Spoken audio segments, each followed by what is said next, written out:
నమస్తే అండి. ఈ హౌస్ వచ్చేసి 144.5 స్క్వేర్ యార్డ్స్. ఇది వచ్చేసి మన హైదరాబాద్లోని మునానూరు దగ్గర తొర్రూరు ఉంటుంది. 100 ఫీట్గా ఆనుకొని ఉన్న హెచ్ఎండిఏ ప్రాజెక్ట్లో ఉన్నది. మనకి ఇది ఫేసింగ్ వచ్చేసి 26/50 హెచ్ఎండిఏ లేఅవుట్. ఇంటి ముందు మనకు సిమెంట్ రోడ్డు 30 ఫీట్ల రోడ్ ఉంటుందండి.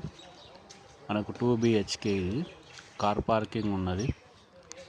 ఇంకోటి ఏంటంటే మనకు G+1 పర్మిషన్ కూడా అవైలబుల్ ఉంది. ఇది మనకు మొత్తం 78 లక్షలు చెప్తున్నాము. ఇది వచ్చేసి మనకు హయత్నగర్ నుంచి జస్ట్ మనకు ఒక 4 కిలోమీటర్స్ దూరంలో ఉంటుంది. హయత్నగర్ నుంచి కోయడకు వెళ్ళే 100 ఫీట్ రోడ్ ప్రపోజ్డ్ ఉన్నది. 100 ఫీట్ రోడ్కే ఆనుకొని ఉంటుంది ఇది ఎగ్జాక్ట్లీ. ఇంకేమైనా వివరాలు కావాలంటే పైన ఇచ్చిన నంబర్కి మీరు కాల్ చేయాలని కోరుతున్నాను.